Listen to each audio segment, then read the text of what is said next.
Nous sommes le mardi 26 mars 2024 et vous écoutez l'émission spéciale SanDisk Professionnal de la 8e saison du podcast Faut pas pousser les ISO.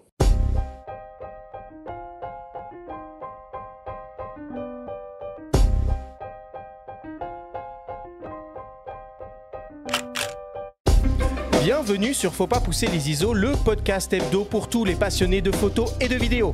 Je suis Arthur Azoulay, j'anime cette émission avec mon ami, le journaliste Benjamin Favier. Aujourd'hui, c'est une nouvelle émission spéciale et on va s'intéresser aux bonnes pratiques de la sauvegarde avec SanDisk Professionnal. Après une première partie en saison 7 dédiée aux solutions de sauvegarde terrain, on s'intéresse aujourd'hui aux disques de travail et disques de sauvegarde pour l'archivage de vos précieux fichiers photos et vidéos.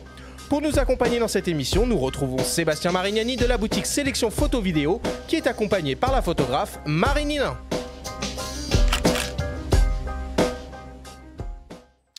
Eh ben c'est parti, deuxième émission spéciale de cette saison 8. Benjamin, comment vas-tu ce matin ?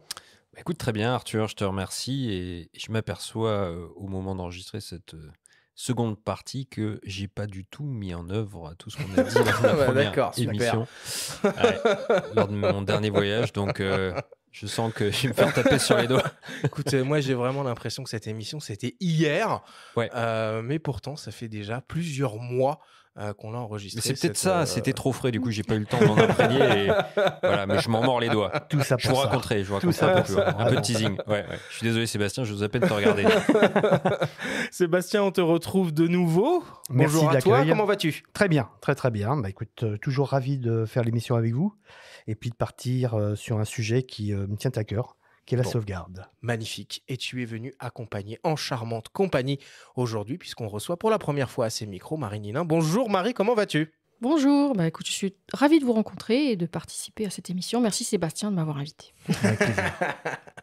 Alors la dernière fois, on avait traité des problématiques de sauvegarde terrain, avec le choix de la carte mémoire, de la stratégie à adopter sur son boîtier, des lecteurs de carte mémoire et des notions de transfert. Aujourd'hui, on aborde la suite de ce processus de gestion, à savoir le stockage et la sauvegarde des fichiers numériques photos et vidéos, avec une réflexion qui va être très poussée sur la notion de disque de travail pour la post-production et évidemment les disques de sauvegarde pour l'archivage.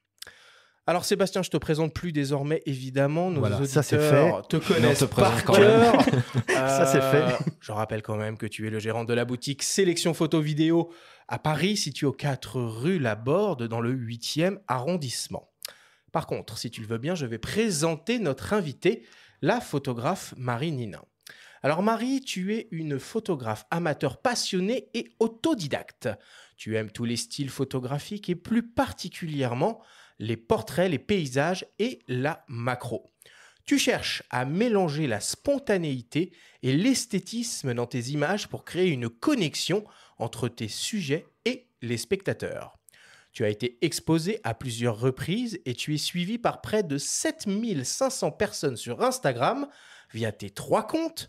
Marie Ninin, tout attaché, le principal, un compte consacré au noir et blanc, BNW_Marie Ninin tout attaché, et un compte consacré à la macro, Marie Ninin tout attaché, _détail. Il va falloir un peu homogénéiser les noms de tout ça parce que on s'y perd un peu.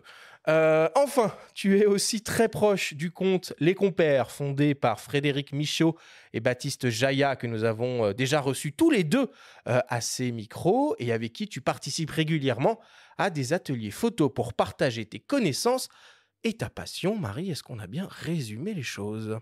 C'est très bien résumé. On mettra des liens sur la page de tous les comptes, sur notre site comme machin, ça. Voilà. Mais ça, c'est une question que je me pose. Pourquoi splitter les comptes, pas mettre toutes tes forces au même endroit ? Et c'est une bonne question. En fait, au départ, je voyais que mes photos macro et noir et blanc ne marchaient pas. Du coup, je les ai mis ailleurs sur un autre compte, mais je n'ai pas le temps de m'occuper des 3. Du coup, je m'en occupe peu et je m'occupe surtout du principal. Du principal. Est-ce que tu peux nous parler un peu de ton matos ? Avec quoi tu travailles ? Je travaille particulièrement avec Canon. J'ai un 5D Mark IV et un R7 que j'ai acheté récemment. Réflexe et hybride. Ouais. Tu fais de la photo, évidemment. Tu fais aussi un peu de vidéo ou pas ? Très peu. Très peu. Tu n'as pas encore franchi le cap. Est-ce que tu as une idée à peu près de combien de photos tu fais par an pour qu'on amorce un peu la réflexion sur ces problématiques de stockage? Aux alentours de 5000. Oui, quand même. Ok. Et niveau post-production, tu travailles avec quel genre de machine? Je travaille toujours avec Lightroom, déjà, et en plus ou moins Photoshop. Et la machine qui fait tourner tout ça, c'est quoi? Un PC. Super, parfait. Sébastien, une fois n'est pas coutume, vous n'êtes pas venu les mains vides avec SanDisk, puisque nous allons offrir la chance à nos auditeurs de peut-être remporter un SanDisk Extreme Pro portable SSD de 2 Tera d'une valeur quand même de 239 €. Absolument. Le SanDisk Extreme Pro portable SSD, plébiscité par les photographes professionnels du monde entier, est une solution de stockage robuste et fiable offrant les performances élevées de la technologie SSD. Il est presque d'ailleurs 2 fois plus rapide que la génération précédente avec 2000 MO par seconde. En tout cas, écoutez bien tout ce que l'on va vous dire pendant cette émission et on reparle du concours à la fin. Alors, la dernière fois, Sébastien, nous nous sommes quittés dans la première partie de cette émission sur les notions de transfert de fichiers et donc de lecteur de carte mémoire, les disques portables SSD et pour rappel, nous avions évoqué l'écosystème SanDisk ProBlade sur lequel nous allons revenir aussi un peu aujourd'hui. D'accord. Pour commencer notre réflexion, nous allons déjà essayer de partager nos habitudes de travail et peut-être même nos pires expériences en termes de sauvegarde. Je vous propose que l'on commence par écouter le témoignage de Raphaël Aquaviva, alias Raphaël_the_Parisian, photographe amateur également, qui nous parle de son workflow. On l'écoute. En tant qu'amateur, je vois mal pourquoi je devrais considérer mes sauvegardes comme étant moins importantes que celles d'un professionnel. Les photos que je fais sont des instants qui ne réapparaîtront peut-être jamais. Enfin, j'ai souvenir en fait d'une session photo sur le toit de l'Opéra Bastille où on avait un ciel orageux avec des trouées de lumière incroyables. La probabilité que je me retrouve encore un jour sur le toit de l'Opéra Bastille avec ce ciel-là, elle est quasi nulle. Perdre un disque dur, pour moi, c'est largement pire que de casser un objectif. Un objectif, ça se rachète et on peut refaire des photos derrière. Un disque dur, c'est potentiellement perdre 3-5 ans de photos qu'on ne pourra peut-être plus jamais refaire. Alors, très franchement, je n'ai jamais eu de mauvaise expérience en termes de disque dur, parce que j'ai toujours acheté du bon matériel. C'est vraiment le point dans un ordinateur sur lequel je ne lésine pas. J'ai jamais acheté des disques durs ou des cartes SD de sous-marque ou de marque inconnue. En disque dur, j'ai quasiment toujours eu des Western Digital. Et en matière de photo, j'ai quasiment toujours eu du SanDisk. Moi, au niveau de mon workflow, en fait, c'est très très simple. Je ne garde absolument rien sur mon ordinateur à part ma bibliothèque Lightroom. C'est-à-dire que quand je sors d'une session photo, je plug ma carte SD dans mon ordinateur et j'exporte tous mes RAW vers 2 disques durs. Un qui va me servir uniquement de backup et que je vais garder au cas où il se passe quelque chose avec l'autre. Et le deuxième qui va, lui, par contre, pointer vers Lightroom pour faire mes développements. Mais à aucun moment, mes fichiers RAW ne restent sur le disque dur de mon ordinateur par sécurité, parce que comme ça, si je me fais voler mon ordinateur, j'ai toujours mes photos ailleurs. Et si j'ai un des 2 disques durs qui me lâche, eh bien, j'ai toujours le deuxième en backup pas très loin. Bon, étant amateur, j'ai pas forcément des très très gros besoins en matière de taille de stockage. Alors même si bon, le Sony Alpha 7R5 fait quand même des fichiers relativement lourds. Moi, je travaille avec des petits SSD de chez SanDisk, des SanDisk Extreme de 2 Tera. Ça me suffit en tout cas pour l'instant. Quand je commencerai à accumuler un peu plus d'euros, je verrai pour passer sur une solution un peu plus long terme, soit avec des disques, toujours 2 disques durs externes, mais de plus grosse capacité, soit passer sur un système en RAID. J'essaie de faire le plus simple possible pour que ça reste relativement facile à gérer et intuitif, parce qu'encore une fois, bon, moi je suis amateur et je fais ça pour mon plaisir, donc je ne tiens pas à me rajouter trop de contraintes non plus dans mon workflow.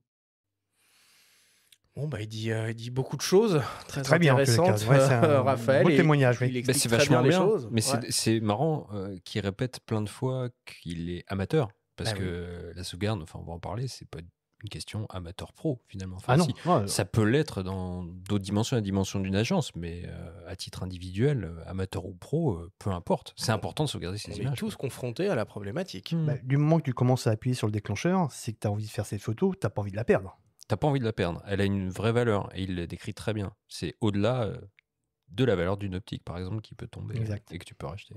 Alors évidemment, il met le doigt sur plein de notions qui sont ultra importantes, sur lesquelles on va naturellement revenir en détail au long de cette discussion. Mais il a de la chance, parce que alors il nous confie qu'il n'a jamais eu de mauvaises expériences avec son stockage, son workflow. Il n'a jamais perdu de données, mais ce n'est pas le cas de tout le monde, malheureusement. Est-ce que Marie, Sébastien ou même toi, Benjamin, vous avez déjà vécu une expérience traumatisante que vous avez envie de partager à ces micros? Alors moi, pas personnellement. Par contre, comme on a quand même pas mal de clients autour de nous, c'est plutôt des clients qui viennent désespérés. Le bureau des pleurs. Ouais, c'est ça. Non, mais c'est exactement ça. Et puis je me mets à leur place, ça peut être dramatique. Là, le plus récent, c'est un client qui est venu en me disant, voilà, mon disque dur a cramé. Est-ce que vous savez si je peux récupérer les données? Bon, évidemment, le disque dur était totalement illisible. Et à l'intérieur de ce disque dur, il y avait toutes les photos de son enfant de 0 à 5 ans. Parce qu'il le dit bien, Raphaël, il n'a pas d'image dans son ordinateur portable. C'est-à-dire que c'est aussi quelque chose que tu trimbales, c'est aussi quelque chose que tu peux choquer. Alors maintenant, il y a des SSD dans les disques durs, dans les ordinateurs portables, mais il est vrai que quand il y avait des disques durs, un choc, et tu perdais l'intégralité de tes données et l'intégralité de ton système. Alors le système, bon, ok, tu le remets en marche, mais les données, elles sont perdues. Donc ça, je trouve que c'était un bon réflexe de la part de Raphaël de dire, mes images, elles sont dans du disque dur, un que j'utilise pour travailler et un autre que j'utilise pour sauvegarder. Et ça devrait être une règle de Ah, mais base. clairement. Moi, je l'applique à titre perso aussi, j'ai rien. C'est-à-dire qu'aujourd'hui, si mon portable là que j'ai sous les yeux, il tombe, il est plus utilisable, je peux plus le rallumer, c'est pas grave. Ça m'est égal, il n'y a rien dessus, quoi. Enfin, ça m'est égal, ça m'embête, évidemment. Tu vas perdre du temps à tout réinstaller, etc. Et encore marcher l'assurance, voilà. Mais en termes de données, tout est ailleurs. Et c'est vrai que ça, c'est important. Mais tu sais qu'il faut faire quand même pas mal de prosélytisme parce que c'est pas une règle générale du tout. Non, c'est pour ça que je souligne. Parce que beaucoup de gens sont persuadés qu'en prenant la carte mémoire, en la mettant dans le lecteur, en mettant leurs images dans le disque dur, ils ont fait une sauvegarde. Donc c'est quand même ancré dans l'esprit des gens que la sauvegarde, c'est ce que j'ai mis dans mon disque dur. C'est là où on va continuer. On peut pas leur en vouloir, mais, mais voilà, on va justement essayer de vulgariser un peu les choses. Mais voilà, c'est quoi les types de problèmes qui peuvent survenir finalement sur un disque dur? Donc, on a vu la panne, bête et méchante. Il y a quoi d'autre? Je peux parler d'un exemple perso, mais il y a le disque qui ne monte plus sur son bureau d'ordinateur tout bêtement. C'est-à-dire que j'utilise chez moi un dock externe dans lequel je glisse des disques donc SSD et HDD. Ouais. Il m'est arrivé récemment de monter un vieux disque HDD, je dis vieux parce que ça fait des années que j'avais archivé des documents dessus. Tout l'historique d'un magazine qui s'appelait Le Monde de la Photo, qui est important, c'est pas si vieux quand même. Important pour moi. Mais en tout cas, ces dossiers-là étaient assez anciens. Je l'ai inséré dans le dock et il ne montait plus. Ce qui est déjà arrivé par le passé. Là où ça commençait à m'inquiéter, c'est que même en recourant à des logiciels de récupération de données comme Data Rescue, notamment, que j'utilise beaucoup, je n'arrivais à rien récupérer. Donc j'ai commencé à m'adresser à d'autres services. Il y a même une boîte qui s'appelle Solim, une boîte de récupération de données qui est basée à Paris, dans le 11e, qui est géniale, mais qui gère plus des boîtes de prod, etc. Mais on en reparlera plus tard de la récupération de données. Donc bref, j'ai découvert un soft Apple qui s'appelle Disk Drill Media Recovery. Ah oui, j'ai entendu parler. Extraordinaire. Ouais. J'ai récupéré toutes les données. Mais je crois qu'on en avait parlé déjà. Extraordinaire. Le problème de ça, c'est que les données, elles réapparaissent, mais elles réapparaissent dans un désordre le plus total. Les fichiers sont renommés. Enfin, c'est une catastrophe. Mais j'ai réussi à récupérer les données et à reformater par la suite le disque. Qui est reparti finalement. Le disque est reparti, mais pour ça, il a fallu que je récupère les données sur un autre disque. Donc, du coup, ce disque ne montait toujours pas. J'ai dû le reformater complètement pour pouvoir le réutiliser. Je le réutilise aujourd'hui.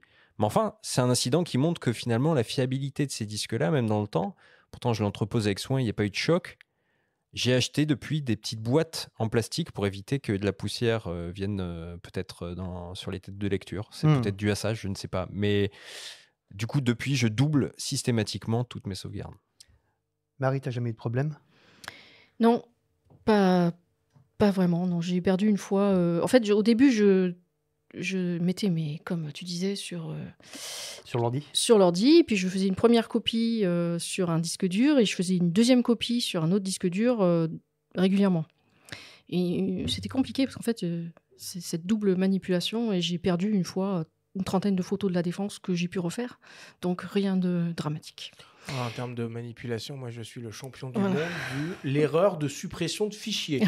Totalement de ma responsabilité, mais voilà, ça arrive. On veut faire du ménage, on va un peu trop vite, on supprime et puis c'est terminé. Il y a un autre aussi cas de figure de perte de données problématique de sauvegarde, notamment quand on a ces données qui sont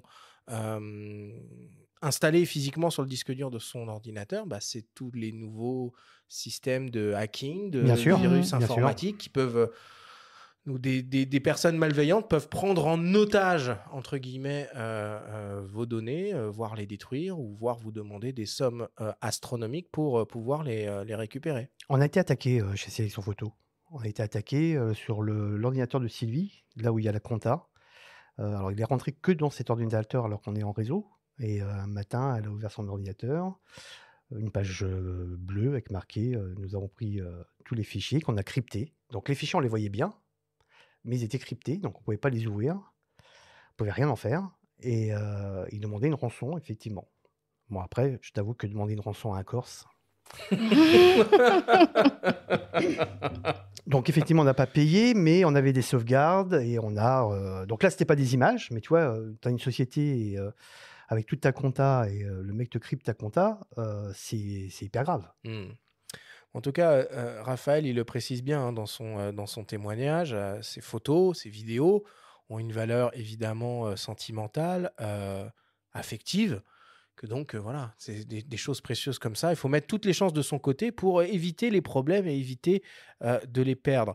Raphaël, c'est un amateur. Pour un professionnel, il y a un level encore au-dessus de responsabilité. Je veux dire, c'est une catastrophe pour un pro s'il perd ses images. Déjà, la réputation. C'est-à-dire que ça fait un manque de sérieux. C'est-à-dire que tu fais un reportage quelconque. On va prendre, moi, je n'en fais pas, mais moi, je fais que du corporate. Donc, je peux à la limite refaire les photos si je les perds. Je peux redemander aux gens de revenir. C'est ennuyeux. Ça fait pas très sérieux. Donc là, au niveau réputation, mais tu peux les refaire. Par contre, une photographe de mariage, c'est compliqué. Tu as perdu les images pour une raison quelconque. Tu les as pas encore traitées. Enfin, c'est... en fait, en clair... Un mariage, un photographe de mode qui est sur une prod à 50 000 euros. Excusez-moi les gars, j'ai perdu l'héros. Oups, on refait le défilé. Et le nombre de photographes qui se font piquer ces derniers mois, ces dernières années du matériel dans le coffre de leur voiture, dans les trains. Dans les trains, le train, c'est une catastrophe, le train. Le nombre de cas de figure qu'il y a dans les trains. Exactement. Il faut être d'autant plus rigoureux sur les sauvegardes. Je discutais avec un vidéaste l'autre fois qui m'expliquait quand il était en voyage et qu'il avait des prods et des rushs un petit peu sensibles, il faisait des copies et il se les envoyait par la poste en parallèle de les ramener pourquoi pas dans ses bagages pour avoir une copie supplémentaire. Benjamin, tu évoquais les sociétés spécialisées dans les récupérations de données, parce que voilà, pour un pro, particulièrement sur un sujet sensible, il est un peu obligé de tenter tout ce qu'il peut pour les récupérer, ces fichiers, quand il a un souci. Tu te rappelles un peu, tu avais fait faire des devis ? Oui, j'avais fait faire des devis, du moins de manière, on va dire, non officielle, c'est-à-dire comme ça, de manière orale, avec le gérant notamment de Solim, qui est une boîte vraiment qui mérite d'être découverte. Mais bon, il m'expliquait gérer surtout des boîtes de prod, travailler avec des boîtes de production. Donc voilà, il avait des tarifs qui étaient très prohibitifs. Moi, ça m'aurait coûté par exemple plusieurs centaines d'euros de faire réparer mon disque. Mais quand je dis ça, peut-être que je l'aurais fait au bout d'un moment parce qu'il y avait une valeur sentimentale qui va dépasser tout le reste. Bien sûr. Mais clairement, c'est une boîte qui s'adresse plutôt à des professionnels, quoi. Voilà. Moi, j'ai fait une petite recherche sur Internet. Je tombais assez facilement et bêtement sur la société Dafotech, qui est basée à Paris, qui propose des services de récupération de données sur des SSD, sur des HDD et sur des cartes mémoire. Alors, eux, ils identifient 3 types de dommages, panne, ouais. de pannes qui existent. Ce qu'ils appellent les pannes logiques, les pannes électroniques et ce qu'ils appellent les cellules mémoire. Bon, pour bien compris la différence entre tout ça. Grosso modo, les prix, ça va de 150 à 550 €, sans garantie, évidemment, au final, qui vont pouvoir récupérer l'intégralité des données endommagées et surtout les remettre dans le bon ordre. Donc, c'est quand même des montants concevables pour un professionnel, très chers pour un amateur. Et tu as même des sociétés qui le facturent au giga. Ouais, c'est ça. Voilà, donc là, ça peut monter vite parce que quand tu as 2 Tera ou 4 Tera à récupérer, la somme peut être astronomique. Alors, à la limite, si tu as une bonne méthode de sauvegarde, ben, ces sociétés-là, tu ne fais pas de demande à ces sociétés-là. C'est la meilleure solution pour pas avoir besoin d'eux. Alors maintenant qu'on a bien compris l'importance de mettre en place ce qu'on va appeler un workflow pour sécuriser ces fichiers, on va s'intéresser aux disques en eux-mêmes et commencer par essayer de faire la distinction entre un disque de travail et un disque de sauvegarde. On vous propose d'écouter le témoignage du photographe et vidéaste Olivier Wang nous expliquer cette différence et nous parler de son propre workflow. Pour moi, la différence entre un disque de travail et un disque de sauvegarde, c'est surtout par rapport à la post-production et à l'archivage. Alors en fait, moi, quand je travaille, on va dire, quand je suis en voyage, j'aime bien travailler avec des disques de travail. C'est généralement, ça va être des SSD, donc il va me permettre d'avoir une rapidité assez importante, notamment en termes de transfert, mais aussi pour la post-production, notamment lorsque je travaille sur des logiciels tels que Lightroom ou Premiere Pro. Généralement, en fait, quand je suis en voyage, j'ai 2 disques de travail, un qui va me permettre du coup d'avoir tous mes fichiers ainsi que les fichiers projets pour pouvoir faire la post-production. Par exemple, mon catalogue Lightroom et mes fichiers projets de Premiere Pro, ils sont sur les disques de travail. Et après, je vais avoir un deuxième disque de sauvegarde temporaire en SSD également que je vais dupliquer. Ça, ce sera uniquement en fait pour la partie post-production en voyage. Et après, une fois que en fait, je suis chez moi, je vais avoir des disques de sauvegarde. Donc là, ça va être plutôt des disques durs, donc qui vont être plus lents, mais qui vont offrir un meilleur rapport, on va dire prix-stockage. Et là, ce qui est intéressant là-dessus, c'est qu'une fois que j'ai terminé, on va dire, la post-production sur mes disques de travail, je vais pouvoir archiver le tout, aussi bien les fichiers, on va dire, bruts, que les fichiers projets sur mes disques de sauvegarde. Alors moi, en termes de capacité de stockage, il faut juste rappeler que je travaille aussi bien sur du contenu photo et vidéo, même si la plupart en fait de mes projets sont à destination des réseaux sociaux. C'est vrai que je tends à travailler avec des caméras qui permettent de shooter avec des résolutions assez élevées. Par exemple, mon Z8, il est sur du 45 millions de pixels en photo et sur de la 8K en vidéo, mais c'est vrai que je ne vais jamais pousser le bouchon très loin, c'est-à-dire que je ne vais jamais faire de la 8K en RAW par exemple, mais je vais rester quand même sur des tailles de fichiers assez importantes. Typiquement, par exemple, pour un projet où je suis sur une semaine de voyage, je reviens avec 200 à 300 gigas de contenu. Et donc là, pour le voyage, en termes de capacité de stockage, par exemple pour mes SSD, mes disques de travail, on va dire que j'ai 2 disques de travail de 2 Tera. Et pour le coup, l'archivage, je suis sur 2 disques durs de 16 Tera. Ça fait maintenant 3 ans que je fais de la photo et de la vidéo. Il me reste encore 8 Tera pour pouvoir travailler. Après, je verrai si je rachète d'autres disques durs. Mais jusqu'à maintenant, avec 16 Tera, je pense que je suis quand même pas mal le petit, quoi. Marie, toi, tu travailles donc avec 2 disques durs. C'est quoi comme modèle? C'est quoi comme capacité? Et qui fait quoi? Je travaille sur un PC fixe, donc j'ai pas d'ordinateur portable. Donc je travaille que chez moi et je travaille directement sur un SanDisk 6 Tera, qui est mon disque et mon ton disque de travail en fait. Merci. Mon disque de travail. Et régulièrement, je fais une sauvegarde de ce qui est sur ce disque de travail sur un autre disque. Qui est physiquement ailleurs? Non, qui est sur mon bureau. Voilà, c'est une double sauvegarde, mais effectivement, je ne fais pas de triple sauvegarde. On va en parler. Mais voilà. Est-ce que c'est pas risqué de mettre tous les œufs dans le même panier? Et c'est ça. J'entends pas délocaliser un des Mais c'est disques, exactement hein. ce que je ne fais pas et ce que je devrais faire. Quitte à de temps à autre récupérer ce disque, le remettre à jour, le remettre. Bon, ça suppose un petit peu de gymnastique, une logistique, mais bon, en cas d'incendie, de vol ou autre. Alors pour bien s'y retrouver un peu dans ce monde des disques externes, hein, puisque c'est ça dont il est question, on peut déjà commencer par distinguer deux types de technologies qui coexistent, qu'on va retrouver en gamme SanDisk Professional, qui ont un impact direct sur les performances, les capacités de stockage, les vitesses, les prix, donc mécaniquement les usages et les profils d'utilisateurs à qui ils s'adressent. Sébastien, est-ce que tu peux nous expliquer la différence fondamentale qu'il y a entre la technologie HDD et la technologie SSD? Alors, en fait, il y en a un qui est mécanique, c'est-à-dire qu'en fait, on a un plateau comme un disque. Comme un disque. Donc, on a effectivement un disque ou plusieurs qui vont tourner, une aiguille qui va lire les informations. Donc, c'est mécanique. Ça reste pas forcément au choc.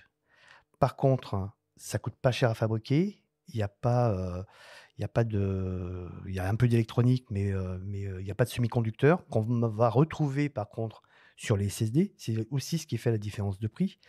On peut monter sur les disques durs sur des capacités qui sont énormes, puisqu'on peut aller jusqu'à 22, 24 Tera. Il faut savoir que ce qu'on a dans les G-Drive de chez SanDisk, c'est une gamme, donc ils ont une gamme assez importante de disques durs. C'est ce qu'on appelle les UltraStar. Donc, ce sont des disques qui... on a remplacé l'air qui était à l'intérieur, parce qu'en fait, dans un disque dur, il y a de l'air. Ils ont remplacé l'air par de l'hélium, ce qui fait qu'il y a moins de frottement. Le fait d'avoir moins de frottement, il y a moins d'usure. Donc, ce sont des produits qui durent et qui durent longtemps. Qu'est-ce qu'on peut dire d'autre? Ça, c'est pour la partie disque dur. Le SSD, c'est plus rapide. C'est la mémoire flash, donc on va directement sur les informations. Il faut des microprocesseurs à l'intérieur. Il faut des contrôleurs. Il faut effectivement beaucoup plus d'électronique qui coûte cher. On est un peu... Enfin, je ne vais pas dire on est un palier qui est de 3000 mégaoctets par seconde sur ces produits-là, mais ce qui est énorme. Donc, on peut effectivement, ce que disait Olivier, aller très vite. Alors, Olivier fait beaucoup de vidéos, donc je ne veux pas dire que la photo, on a moins besoin de rapidité, mais pour la vidéo, c'est évident que quand tu as un fichier qui est lourd, il parlait de travailler en 8K, il ne faut pas que ça monte pendant des plombes pour aller sur son logiciel de montage, etc., etc. Donc, effectivement, il manipule en plus en parallèle des fichiers de 45 millions de pixels. Donc, tu vois, c'est sûr que c'est... Voilà, donc, la rapidité, c'est important. Alors, tout le monde me dit oui, mais je suis pas pro, donc j'ai pas besoin de rapidité. Alors, c'est du confort, hein, la rapidité. Hein. C'est pas seulement la rapidité, c'est aussi du confort. Donc, on a sur des produits comme les SSD des vitesses qui sont importantes, bien plus importantes qu'un disque dur qui est à peu près entre 270 et 300 mégaoctets par seconde. Là, on est sur des 3000. Alors, 3000, c'est le maximum. Hein. Alors, 3000, c'est le maximum, sauf qu'après, quand on reparlera du RAID, etc., on peut augmenter ces vitesses-là. Alors, grosse différence aussi entre les deux technologies, c'est le prix, le coût du stockage. Alors, on va rentrer un peu plus dans les détails dans ce que peut proposer SanDisk dans les deux cas. Si on s'arrête à la technologie donc HDD, hein, qui est souvent préconisée pour l'archivage et la sauvegarde sur le long terme.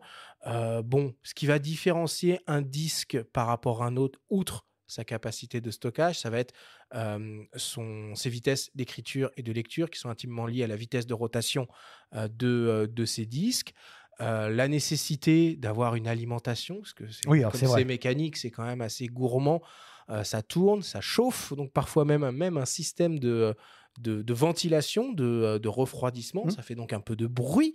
C'est beaucoup moins silencieux qu'un SSD. Et donc, grosso modo, et puis les connectiques, hein, naturellement, est-ce qu'on est en USB-C, en Thunderbolt, les deux, etc.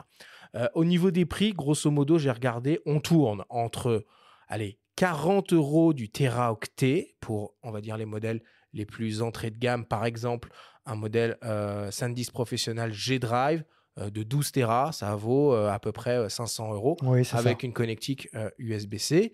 Et les modèles les plus haut de gamme, donc un G-Drive Project qui fait 12 Tera, qui coûte quand même 790 €, ce qui revient à peu près à 66 € du Teraoctet, mais qui lui est full option, Thunderbolt 3, USB-C et en plus le fameux logement pour pouvoir accueillir les petits modules flash du système ProBlade dont on a parlé Exactement. à l'émission précédente. Ce qu'il faut vraiment se rendre compte, c'est que le SSD change vraiment la donne sur ces trucs-là. C'est beaucoup plus cher, évidemment, au coût du Teraoctet en termes de stockage, mais les prix des SSD ont chuté Ah oui, complètement. en 10 ans. Complètement. Moi, je me rappelle les premiers modèles qui arrivaient, on s'achetait un 4 ou 5 gigas pour en faire son disque système d'ordinateur.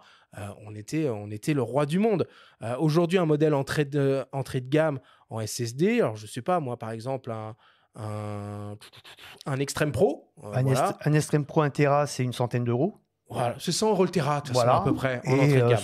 En USB-C. Voilà, en USB-C. Un 2 Tera, c'est 160 €. Tu vois, c'est même pas. Quand tu montes en fait en capacité, tu pas forcément double, tu doubles pas forcément le prix. Ouais. Et tu as un super produit. Hein. Ouais. Et puis ce qui est fantastique, c'est que les prix ont diminué, mais l'embonpoint aussi. C'est-à-dire que mais c'est un truc de dingue. C'est devenu un objet miniature. Tu nous as mis dans la main tout à l'heure les deux modèles phares en SSD portable de SanDisk. C'est affolant de miniaturisation. Si on monte en gamme, évidemment, sur ces produits-là, on va avoir d'autres types de connectiques. On va avoir l'apparition du Thunderbolt 3. Je pense par exemple au G-Drive Pro Studio, qui est un modèle qui propose un peu plus de 7 Teraoctets à un peu plus de 1000 €. Et puis le haut de gamme du haut de gamme chez SanDisk Professional. Alors bon, il a un nom particulièrement compliqué, je trouve, mais c'est le Pro G40 SSD. Alors là, c'est full option, 4 Tera, 800 €, ce qui revient à peu près à 200 € du Tera, donc 2 fois plus cher que le HDD, mais surtout des vitesses de transfert absolument délirantes en Thunderbolt 3, accrochez-vous bien, 3000 MO par seconde en lecture et 2500 MO par seconde en écriture. Ça, c'est la Rolls-Royce. Exactement. Alors, c'est pour ça aussi que tu comprends qu'un garçon comme Olivier Wong, il a besoin de ce genre de choses. Alors, encore une fois, c'est un pro, ça fait partie de sa prod. Hein. Mais tu as un autre produit qui est génial aussi et qui peut être aussi évoqué, c'est leur version studio chez SanDisk, qui est donc le G-Drive Pro Studio SSD.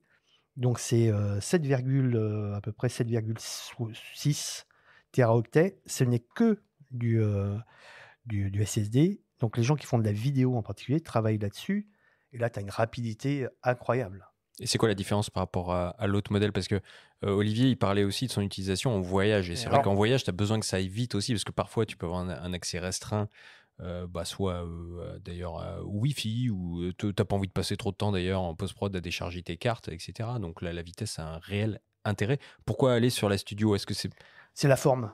C'est la forme, tu vois, ça se met parfaitement dans un studio où tu as tes 2 écrans ou 3 écrans. Moins pour le voyage, quoi. C'est plus fixe, pour. C'est complètement fixe. Ouais, c'est pas conçu pour D'ailleurs, c'est dans un même boîtier que les G-Drive. Hein. C'est le même boîtier qu'un G-Drive, mais à l'intérieur, ils ont mis des SSD. Et c'est effectivement plus dans un look de studio. C'est pour ça que c'est vraiment comme ça qu'ils l'ont appelé, dans un look de studio. Mais ce que fait Olivier, pour revenir à lui, c'est exactement en fait la même chose que moi. C'est-à-dire que les fichiers RAW que je veux traiter sont dans des disques de travail. Et ça me permet de commencer à travailler soit avec une tablette à la salle d'attente d'un aéroport, soit avec mon ordi portable. Mais j'utilise plus la tablette en fait en voyage, qui me permet de commencer à bosser sur mes images avec l'électromobile. Alors, je vais pas faire de la couleur, hein, mais je vais faire du recadrage. Je vais faire peut-être des changements de couleur, mais très légers, parce qu'après, toute la colorimétrie, je la fais chez moi avec l'écran calibré, évidemment. bien sûr. Mais ça te permet d'aller vite. Donc, pour résumer, le SSD, outil idéal comme disque de travail et comme disque système. Idéalement, il faut déjà en avoir 2. Un pour le système de son ordinateur et un pour les données qui sont en cours de transit dans l'univers de la post-production, que ce soit photo et vidéo. et la technologie HDD pour la sauvegarde et l'archivage sur le long terme. Ça, c'est la configuration idéale, sachant que voilà, ceux qui n'ont pas de problème de budget, ils peuvent faire du SSD pour tout. Oui, tout à fait. Ouais. c'est encore un autre débat.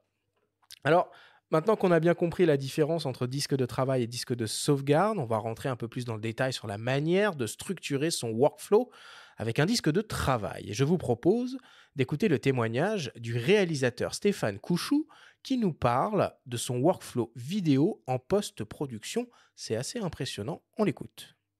Ouais, alors moi je gère mon workflow en fait, c'est un peu particulier parce que moi j'aime bien travailler très rapidement et je fais pas tarder mes rushs. Donc une fois que j'ai un projet en fait, il faut vite qu'il soit abouti. Donc en fin de compte de ma carte SD ou de ma caméra, je vais directement transférer sur soit ma station de travail en fait au studio. Donc moi je bosse sur pas des très très grosses des grosses capacités parce que je suis pas un studio de cinéma non plus et voilà, et puis quand je shoot je vais à l'essentiel. Mais par exemple quand mes rushs dépassent pas 1 Tera, je transfère tout sur des NVMe en fait en Black Series et j'ai 4 Tera. J'ai 4 Tera, donc j'en ai un qui est dédié pour l'OS et l'autre qui est dédié pour travailler directement dessus et pour faire j'appelle ça du micro-stockage, parce que moi, quand ça dépasse pas 10 Tera, c'est du micro-stockage, j'appelle ça. Et ensuite, je fais tout de suite un backup derrière sur mon SSD, justement, de chez SanDisk Pro pour avoir mon premier backup. J'ai énormément de SSD à côté de chez SanDisk Pro. Donc, après, très franchement, peu importe, je peux avoir de l'Armor Lock, etc., pour des données un peu plus privées. Quand c'est des gros clients, par exemple, quand on travaille pour des marques de luxe, sur des montres de luxe, par exemple, on peut avoir des fichiers 3D, donc j'ai besoin d'avoir de la sécurité. Ça, c'est mon workflow que j'ai depuis tout le temps. Voilà. Et sur les backups, effectivement, plus j'ai de SSD à disposition et plus je peux faire de backup. Donc, moi, je fais souvent backup 1, backup 2, et puis travailler dessus directement parce qu'aujourd'hui, quand tu te mets en Thunderbolt 3 ou peu importe, tu peux travailler directement dessus. Donc, c'est pas non plus que du stockage. C'est aussi un outil qui nous permet d'éditer directement dessus. Voilà. Et ensuite, le reste, je le pose effectivement sur un NAS à côté. Alors, moi, pour stocker, pour voir ce que je garde ou non, en fait, c'est très, très bête. Moi, il y a un truc que je fais très régulièrement. Donc, je garde jamais après les fichiers originaux sur mon ordinateur. Donc, ça part dans la baie de brassage, ça part sur un NAS. OK? Sauf que je ne vais pas mettre tous mes rushs. Je vais mettre vraiment les rushs les plus importants que peut-être potentiellement un client ou une marque va pouvoir me demander. Donc là, on va parler de slow motion, on va parler de grosses prises de vue en drone FPV, etc., par exemple. Et le montage final, parce que le montage final, moi, je l'exporte en 4.2.2 HQ, OK?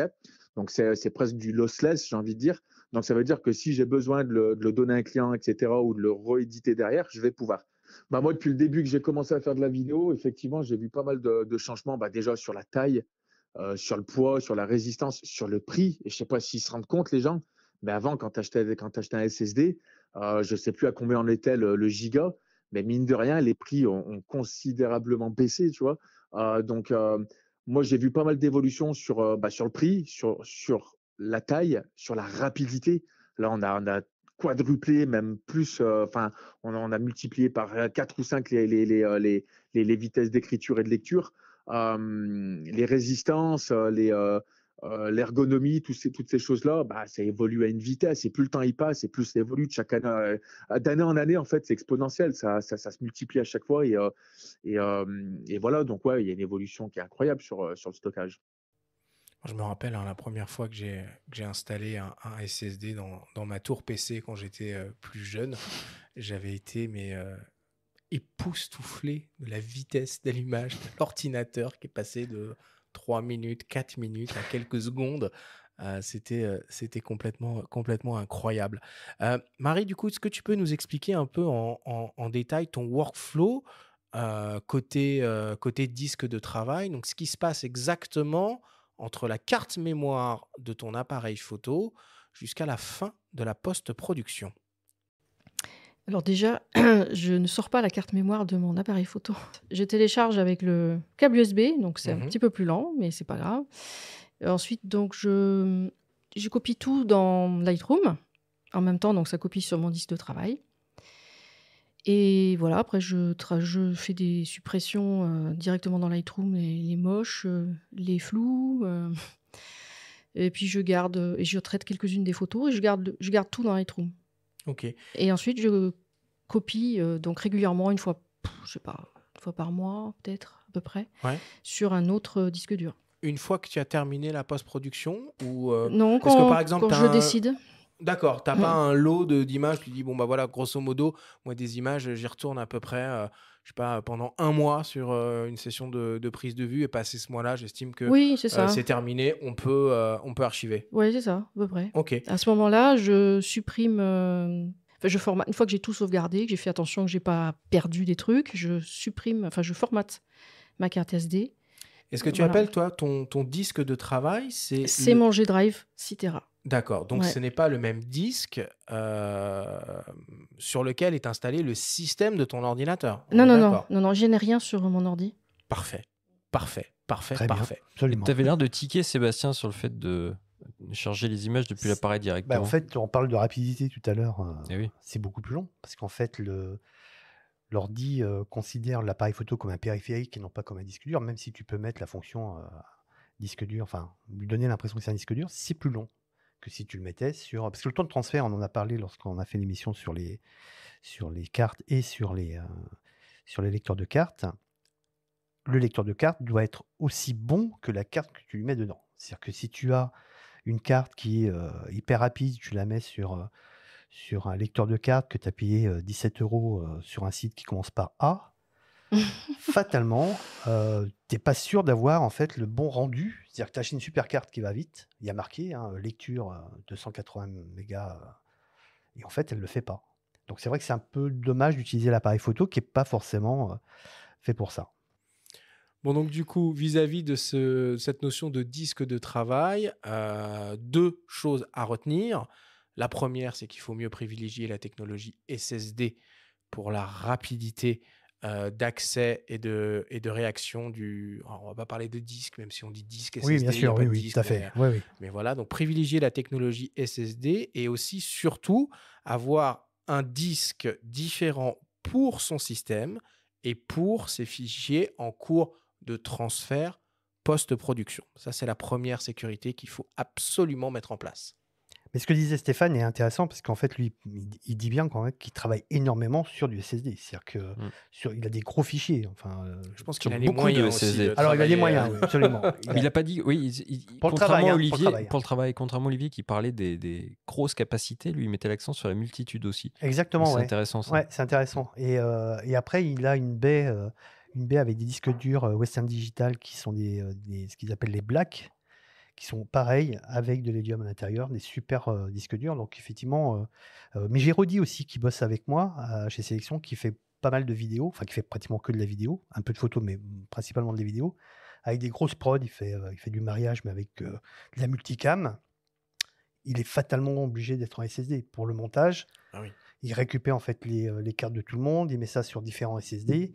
Il utilise du Blade, justement, Donc il donne en fait au caméraman, à chaque caméraman leur Blade. Il transfère toutes les vidéos sur le Blade. Il a une baie où il range ses Blades à l'intérieur. Il peut mettre 4 Blades à l'intérieur, donc ces fameux modules dont on a parlé à l'émission précédente. Et ça lui permet de gagner un temps incroyable. Et ça, effectivement, en vidéo, en photo, je ne vais pas dire qu'on en a moins besoin, mais en vidéo, tu ne peux pas faire l'impasse sur la SSD et la rapidité de ce système.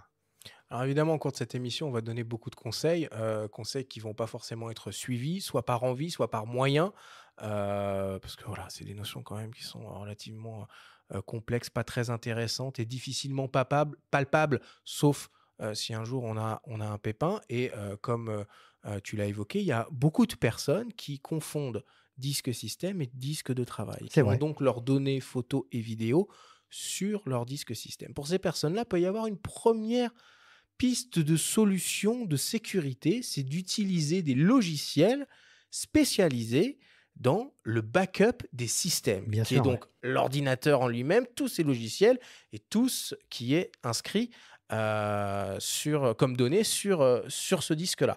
Apple, ça s'appelle Time Machine. Windows, ça s'appelle Windows Backup.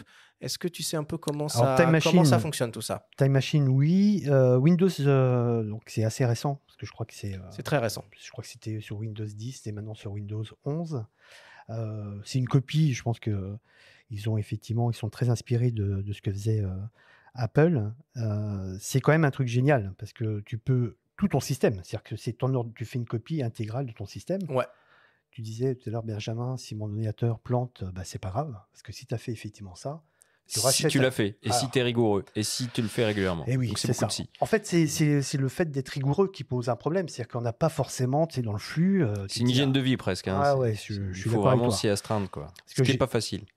Parce que je fais le mec qui connaît, mais je suis pareil que tout le monde, hein. C'est-à-dire que je fais pas forcément les bonnes choses au bon moment, Bien sûr.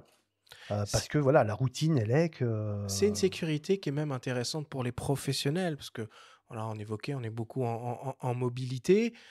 Ça peut arriver de péter son ordinateur, de se faire voler Bien sûr. son ordinateur.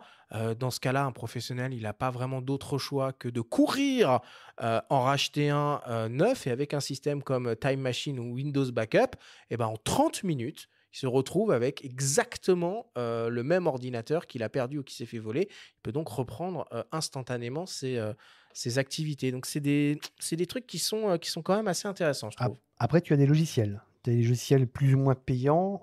Moi, je suis plus sur les logiciels payants que sur les logiciels gratuits, parce que j'ai l'impression que le fait de payer te donne quelque chose qui. Tu sais, chez Apple, rien n'est gratuit, même si ça en a l'air. C'est pas faux. C'est pas faux. Il y a un logiciel qui s'appelle EaseUs qui peut te. En fait, tu Tu l'écris programmes. comment? Is Us. Alors, ça s'écrit. Je mettrai un lien. On pourra peut-être Ouais, mettre le lien. m'intéresse. On mettra le lien. Je te donnerai les liens. Ça s'écrit EASE plus loin US. Et tu peux automatiser. C'est-à-dire que tu peux dire tous les X temps, tu prends ce qu'il y a dans ce disque dur et tu le mets sur un autre disque dur. Alors tu as plein de choix, hein. Il peut ne mettre que ce qui a bougé, ce qui a changé. Un poids de fichier qui a changé, il va le copier. Un poids de fichier qui n'a pas changé, il ne le copie pas. Donc tu as plein de choses. Alors c'est un peu risqué comme condition. Ça. Oui, oui. Alors tout à fait. Après, il faut être à même, il faut savoir faire confiance. Moi, je fais partie de ceux qui font pas confiance et qui reprennent tout de zéro. Alors je suis et comme qui toi. écrasent tout. Bon, voilà, je suis comme toi. Je pense un peu ancienne école quand je dis ça, mais j'assume. Voilà, c'est pareil. C'est-à-dire qu'à la limite, je me dis c'est pas grave, ça va mettre plus de temps parce qu'en fait, c'est encore un gain de temps. C'est-à-dire qu'il va choisir les fichiers qui ont bougé, il va te copier que ceux-là. Moi, je le fais la nuit. Je lui dis, voilà, tu prends ce disque-là, tu le mets sur l'autre disque. Ça mouline toute la nuit. Le lendemain matin, c'est fait. Et on n'en parle plus. Et après, tu mets 2 heures à vérifier qu'il a bien fait le boulot? Non, après, tu dors pas, tu dors pas de la nuit en disant pourvu que ça plante pas. Ok, bon. On va maintenant s'intéresser à la partie la plus cruciale du sujet, c'est-à-dire la sauvegarde long terme ou l'archivage de ces précieux fichiers photos et vidéos. Il y a beaucoup de méthodes et de solutions qui sont possibles avec des niveaux de risque plus ou moins élevés. On vous propose d'écouter le témoignage de la photographe Caroline Galmiche nous parler de son workflow d'archivage. Donc, je suis photographe mariage et c'est vrai que du coup, j'ai beaucoup de photos à traiter au quotidien pour mes mariages et à conserver. Donc, pour ça, j'ai une routine. Donc, quand je rentre d'un mariage, que j'ai fait tout mon reportage photo, quand c'est un grand mariage, en fait, un véritable reportage sur la journée qui va des préparatifs jusqu'à la soirée, en fait. C'est là où je fais le plus de photos. Je rentre et en fait, la première chose que je fais, c'est que j'importe mes photos sur, Lightroom tout de suite et je travaille, sur un disque, un petit, disque, SanDisk, SSD et une fois que j'ai fini mon travail de post-traitement de toutes mes photos, donc je conserve un répertoire avec le nom de mes mariés, dans un répertoire, pour ce mariage-là et je vais faire une copie de toutes ces données, sur un disque dur, un G-Drive, un SanDisk, G-Drive de 6 téra que j'ai. Je sauvegarde, toutes mes photos, toutes les RAW et la partie des RAW qui a été, traitée et transformée en JPEG. Je les sauvegarde donc 2 fois à 2 endroits différents sur 2 disques durs externes par sécurité. Parce qu'on ne sait jamais ce qui peut se passer, ça m'est déjà arrivé d'ailleurs, hein, une fois sur un disque dur, au tout début en fait, Quand j'étais photographe au tout début, j'avais qu'une sauvegarde sur un disque dur. Et il m'est arrivé un petit souci sur ce disque dur. J'ai dû faire appel à un spécialiste en fait pour récupérer mes photos. Ça m'a coûté très très cher. Et d'ailleurs, je crois qu'il y a eu une toute petite perte dedans. J'ai pas récupéré l'intégralité, mais surtout ça m'a coûté très très cher et je m'en suis voulu depuis. Ça ne m'est plus jamais arrivé. Donc maintenant, je sauvegarde toujours 2 fois mes photos. Voilà. Tu vois? Est-ce que 2 fois, c'est suffisant, hein? Ça va être tout le sujet de Non. cette partie-là. Il y a la fameuse technique du 3-2-1, 3-2-1-0. Marie-Sébastien, est-ce que vous pouvez nous expliquer c'est quoi la philosophie de l'archivage en 3-2-1? Alors, je vais prendre la parole. C'est 3 sauvegardes, 2 supports plus un cloud. Donc, alors, je pense qu'on va pouvoir en discuter de qu'est-ce qu'on met dans le cloud, etc., parce que je pense que ça aussi, c'est un débat. Donc, 3 copies. Donc, c'est un peu ce que tout le monde fait autour de nous avec les capsules que nous avons eues. Donc, un disque dur qui va être le disque de travail, plus une copie de ce disque de travail qui va devenir la sauvegarde. Donc ça, tout le monde, on va dire, le fait. Et après, c'est le troisième, c'est d'utiliser le cloud comme une troisième sauvegarde. Maintenant, c'est qu'est-ce qu'on sauvegarde dans le cloud? Est-ce qu'on sauvegarde 100% de ces 6 Tera dans le cloud? Donc là, il faut bien regarder combien coûte de stocker autant d'informations sur un cloud. Moi, je ne suis pas pour. Je vous dis, moi, je travaille en fait un peu différemment. J'ai mes RAW et mes JPEG. Donc mes RAW et les JPEG traités, donc les retraités dans un disque dur. J'ai la même chose sur un deuxième disque dur. Et sur le cloud, je n'ai que les RAW traités qui vont me servir en fait quand je vais voir un client de lui montrer les images ou de lui dire tu vas sur tel lien et tu vas pouvoir voir toutes les images qui ont été faites pour ce reportage-là, ce qui va te permettre de les choisir. Je ne mets pas autre chose que ça dans le cloud. Puis une donnée qu'il faut préciser dans tout ça, c'est que tout ce qui reste sur du physique, idéalement, il faudrait que ce soit des emplacements différents. On l'a dit un petit peu en début d'émission. Ouais. Et ça, c'est une donnée qu'il faut essayer d'appliquer, qui n'est pas facile. On en parlait avec Marie au début. Je pense qu'à terme, un conseil qu'on peut donner en direct, c'est vraiment d'appliquer ça, quoi, pour être plus serein. En fait, on se rend compte quand même qu'on est tous devenus parano avec le numérique. Oui. Oui, mais il y a de quoi. Enfin, je veux dire, moi, a raison, oui, bien sûr. À titre perso, mais je mets rien sur le cloud. En tout cas, pas de photos sur le cloud du tout. Et pour des raisons écologiques aussi, parce que bon, évidemment, c'est un débat. C'est un vrai débat. C'est un vrai débat, absolument. Les ressources que nécessitent les serveurs dans des pays nordiques en général, les ressources en eau, la chaleur que ça dissipe, etc. Enfin, l'impact aussi des serveurs et de la surcharge des serveurs, il n'est pas négligeable. Moi, je pense même que cette philosophie du 3-2-1, comme tu l'as décrite, Sébastien, on peut aller encore plus loin et l'appliquer uniquement à la sauvegarde et à l'archivage. C'est-à-dire 2 copies sur 2 disques identiques de ces données de sauvegarde, une qui reste proximité de son environnement de travail basique et une seconde, comme évoque Benjamin, dans un autre emplacement. Et à ça, on va venir ajouter en plus, en sauvegarde, tout ou partie de ce travail-là sur le cloud. Je ne sais pas s'il y a encore beaucoup de solutions qui sont extrêmement développées pour les photographes et les vidéastes professionnels sur la sauvegarde dans le cloud. Moi, j'ai regardé un peu les prix sur des choses très, très grand public. C'est évidemment beaucoup, beaucoup plus cher. C'est très cher. Que sur du disque dur. C'est un système d'abonnement. Et puis, si on commence à mettre le doigt dans cet engrenage-là, on est un peu bloqué, quoi. On est un peu bloqué à vie. Tu as raison. On est obligé de maintenir son abonnement si on veut conserver ses photos. Google, par exemple, avec son service Google One, propose un abonnement à 25 € par mois pour 5 téraoctets. Alors, 5 téraoctets, c'est quand même déjà assez confortable. Et par comparaison, on a Apple, iCloud Plus, qui propose 6 téraoctets pour 30 € par mois. Waouh. Bon, j'imagine qu'il y en a plein d'autres. Alors, il y en a plein d'autres, et puis il y en a plein d'autres qui ont disparu. Là, le 29 février dernier, le cloud de Sony qui s'appelait Play Memory, où tu pouvais stocker tes images, a disparu. Donc, bien entendu, ils ont prévenu tous les utilisateurs en disant le 29 février, tout ce qui sera à l'intérieur disparaîtra. Tu as Barracuda Network qui a aussi disparu. Tu parlais de Google, ils avaient Stadia, qui était aussi un cloud de sauvegarde, qui a disparu aussi. Donc voilà, en fait, tu maîtrises pas, puisque tu passes par un tiers et fatalement, tu maîtrises pas. Je suis plus d'avis, ce qu'on disait tout à l'heure avec Benjamin, d'avoir un deuxième disque dur et de le mettre en sécurité ailleurs. C'est ce que je fais quand je pars en vacances. Mon disque dur part directement de chez moi à la boutique dans un coffre.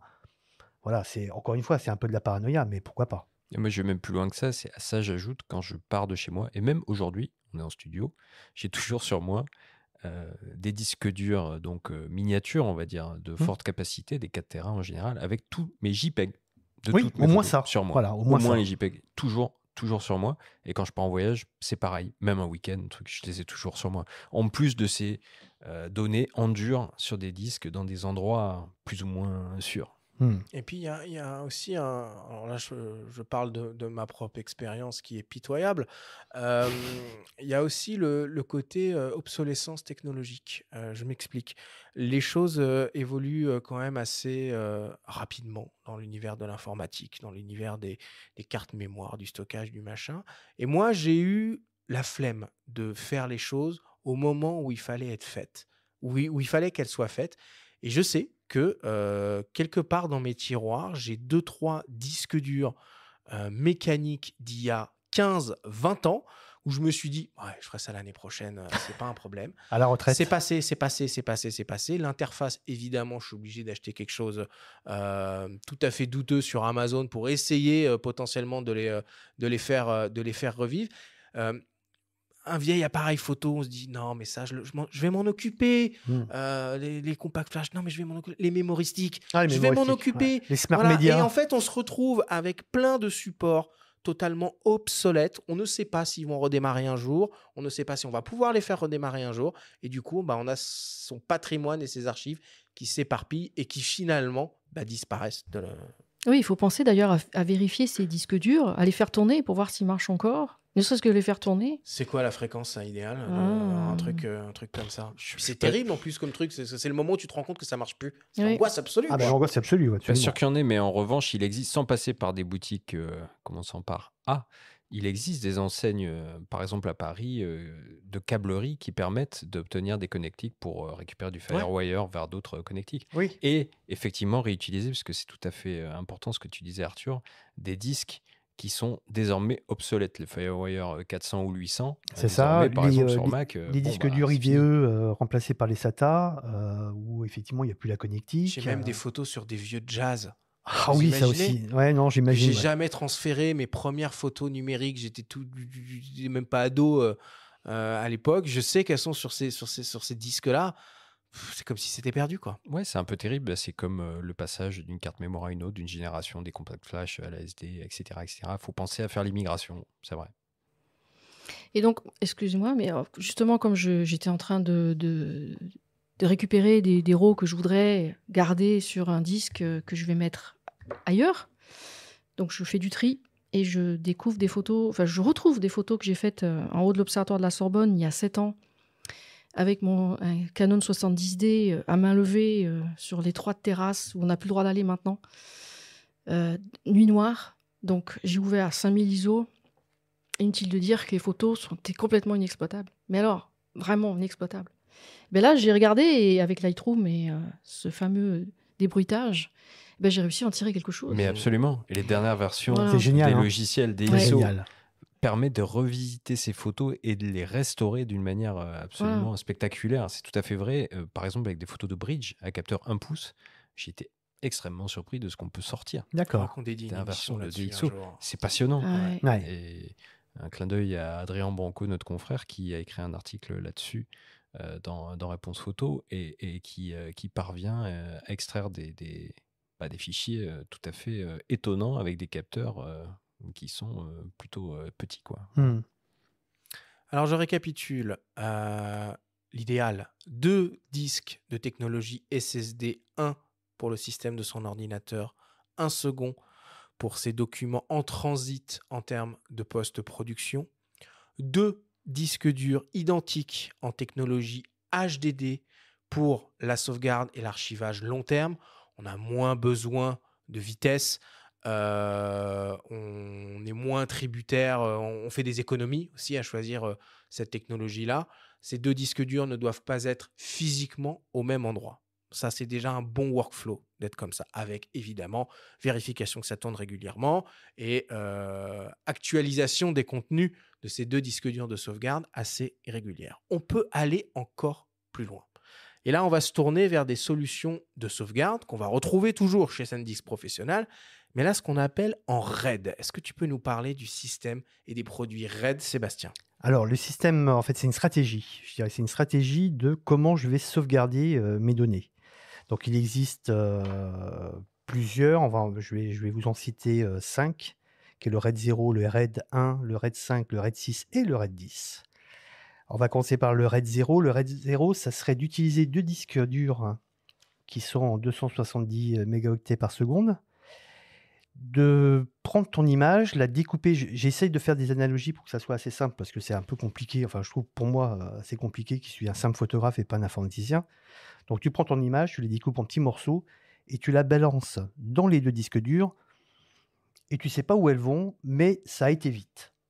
Le seul souci, c'est un des disques durs plante, tu ne retrouveras pas tes images. Ouais. Donc, c'est pas un système de sauvegarde particulier. C'est juste plus de stockage, plus de vitesse, quoi. Voilà, tu utilises 2 disques pour avoir plus de vitesse. Avec le risque, effectivement, si un des disques durs plante, bah, tu as perdu l'intégralité de ce qu'il y a dedans. Donc, qui utilise ça en général, ce sont les gens qui ont besoin d'avoir de la rapidité sur leur disque. Ouais, donc, le RAID 0 ne s'applique pas pour les photographes et les vidéastes. Non. Donc, après, tu as le RAID 1, qui est en fait le RAID qui est ce que j'avais appelé protecteur, c'est un peu ce qu'on a dit. Donc, chez SanDisk, ils ont un boîtier. Dedans, tu as 2 disques durs. Et automatiquement, quand tu fais sauvegarder, ça sauvegarde sur le disque A et sur le disque B en même temps. Donc, l'intérêt, là, c'est que si jamais on a l'un des 2 disques qui plante pour une raison X ou Y, on a le deuxième. Tu le sors, et on t'en le mets à change. neuf et tu fais... Et c'est reparti.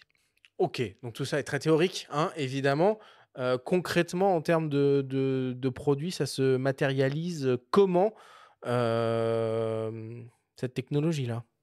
Bah, pour le RAID 1, qui est donc ce que j'appelle le protecteur, c'est le disque dur qu'ils appellent chez SanDisk le Mirror, où en fait tu as un boîtier qui est un peu plus gros, tout simplement parce qu'il y a 2 disques durs, un au-dessus de l'autre, et que tu peux retirer selon les besoins ou selon les risques qu'il y a pu avoir sur un des 2 disques. 12 Tera, 900 €. C'est ça. Mais dans les faits, c'est 6 Tera exploitables mécaniquement. C'est ça.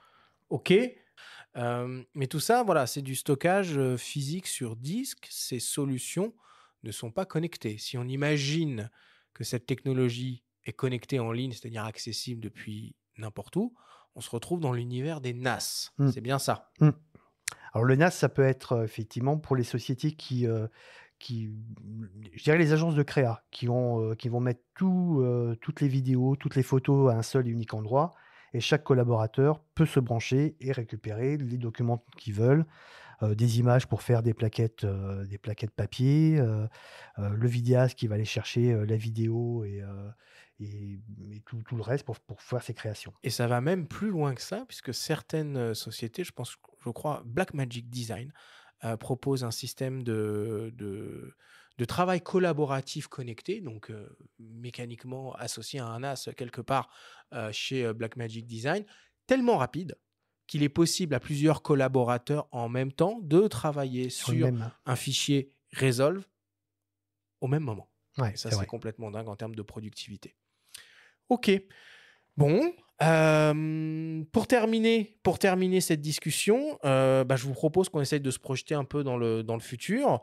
Et pour ça, on va écouter le témoignage de Kalima Toubal, qui est Global Market Strategy Director Flash Business chez Western Digital. Elle nous parle de l'avenir du stockage et des nouveaux besoins des utilisateurs.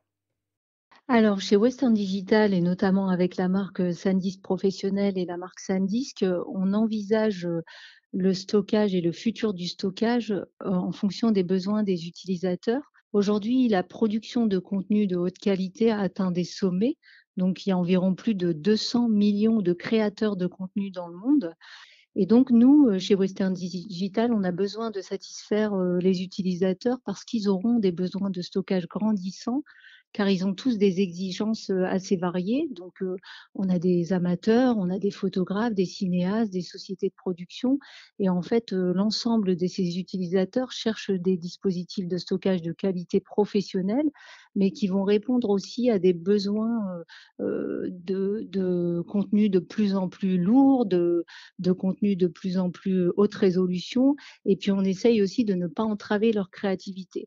Donc il faut de la capacité, parce que les contenus sont de plus en plus importants. Il faut de la performance, il faut qu'on soit aussi polyvalent, flexible dans la manière dont on propose les solutions. Les solutions doivent être, interconnectées, interchangeables, parce qu'en fait, il faut pouvoir justement assurer de la capture à l'édition, l'archivage, le transfert et la sauvegarde, des données. Et d'autre part, en fait, dans le futur, ce qu'on voit beaucoup, c'est qu'avec, l'arrivée de l'intelligence artificielle, avec, aussi les périphériques hosts qui sont de plus en plus, avancés au niveau, performance, on a besoin de répondre à cette demande, de performance et de capacité. Donc, nous, on va vraiment essayer d'adresser toutes ces communautés qui ont besoin de solutions avec des vitesses de lecture, écriture, transfert, très, très rapides mais avec également, la capacité qui permet justement de stocker de plus en plus large et ça s'adresse à toutes les communautés. Donc c'est en cela qu'on essaye de fournir grâce à nos technologies et puis aussi à l'expérience qu'on a, depuis, 1971, hein, sur le disque dur, sur le SMR, sur les technologies avancées du disque dur et sur la technologie flash.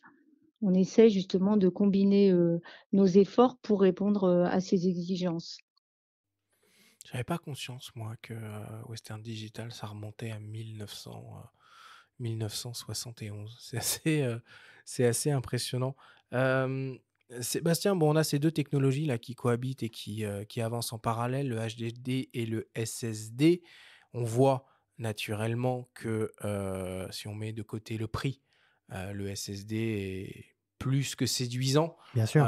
pour la majorité des utilisateurs. Je veux dire, si la démocratisation de cette technologie-là et si les prix continuent encore de baisser, est-ce que tu penses que dans un avenir proche, le SSD va remplacer tout simplement le HDD? Alors, je dirais oui et non. Non, parce que je pense que le HDD, parce que c'est pas cher, restera, en usage pour le stockage, de masse. C'est-à-dire que pour, ta sauvegarde, pérenne, tu vas utiliser, le HDD.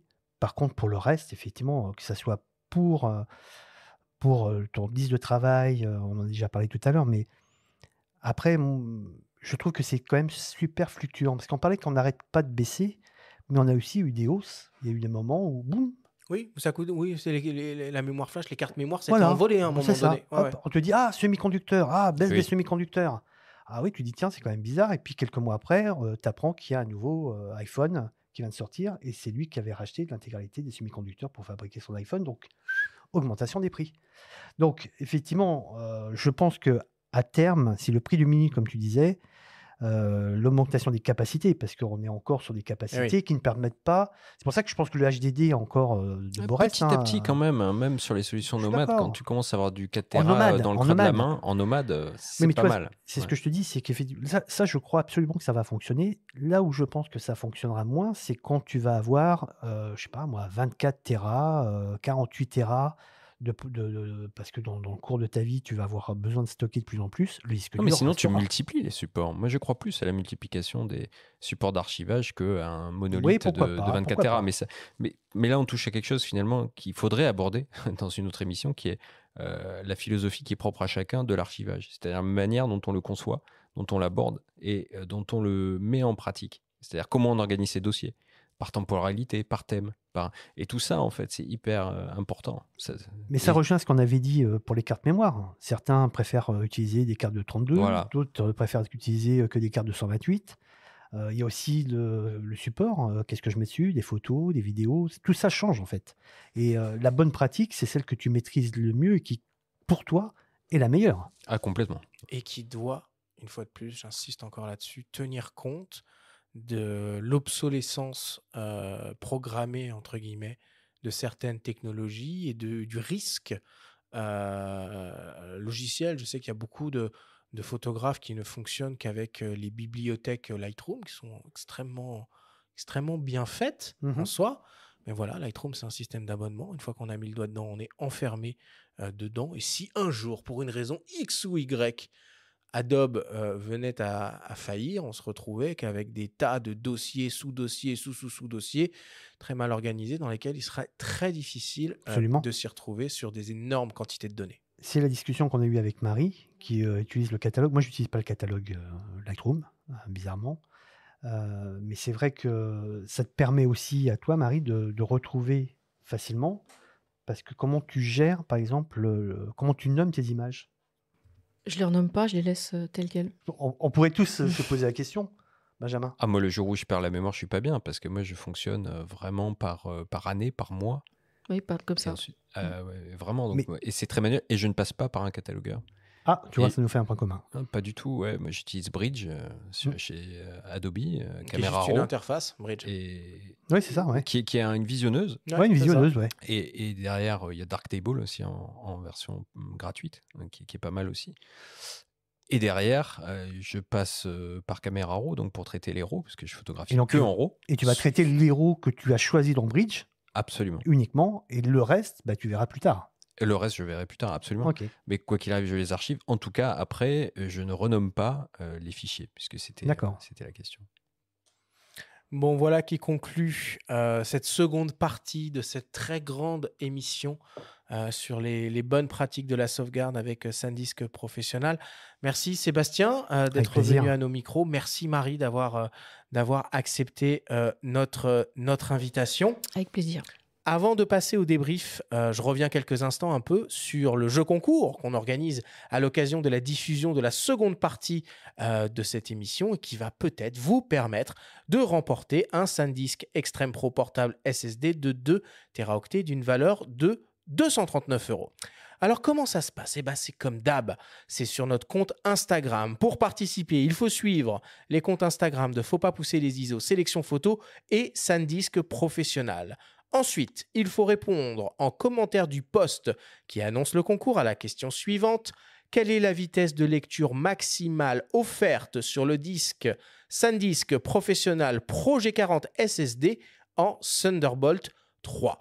Vous aurez évidemment la réponse si vous avez écouté avec attention cette émission. Un tirage au sort sera organisé pour désigner le ou la lauréate qui sera contactée par DM pour recevoir son cadeau. Vous avez jusqu'au 29 mars prochain pour participer. Bonne chance à tous et on attaque le débrief.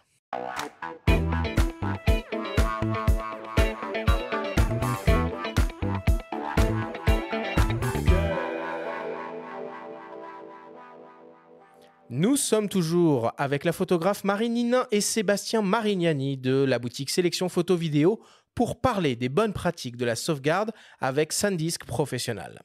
Marie, Sébastien, si on devait essayer de résumer, de synthétiser tout ce que l'on s'est dit pendant cette émission. Première question, quel type d'accidents peuvent survenir avec un workflow non optimisé de travail et de sauvegarde qui risquerait de mettre en péril photo et vidéo? Marie.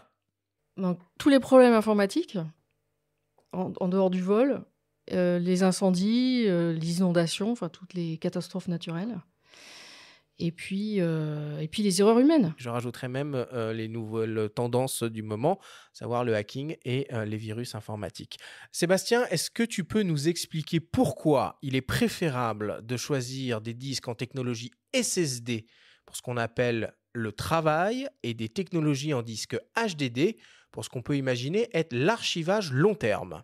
Oui, alors en fait, le disque de travail en SSD, parce que tu vas te permettre de pouvoir mettre directement tes images, les traiter avec rapidité via ton ordinateur. Et le HDD va te permettre de transférer tout ce que tu viens de faire sur un disque de sauvegarde qui, lui, est là pour être pérenne et ne pas forcément être utilisé, sauf si tu as eu un problème avec ton disque de travail. Et qui a de grandes capacités par rapport au SSD à l'heure actuelle, en tout cas. Et beaucoup plus abordable. Et beaucoup plus abordable, évidemment. Teraoctet. Ok, quel est le disque SSD le plus performant à l'heure actuelle proposé par SanDisk Professional? Je crois, de mémoire, hein, je crois que c'est le G40 qui doit aller jusqu'à 3000 mégabytes par seconde. À quoi peut ressembler le workflow de travail d'un photographe ou vidéaste amateur ou professionnel? Alors, idéal, je sais pas, mais par contre, je vais te dire, en fait, le mien, qui est celui que je préconise pour l'ensemble des clients qui viennent me voir. C'est ce que j'ai fait avec Marie, c'est ce que j'ai fait aussi avec Raphaël. C'est d'avoir un disque de travail en SSD, on va dire de 2 Tera, d'avoir un disque de sauvegarde qui va être un disque en HD, un disque dur, pardon. Ça va être un disque dur en général entre 6 et 12 selon si c'est de la photo et de la vidéo. Et un deuxième encore qui va être là pour sauvegarder ce premier.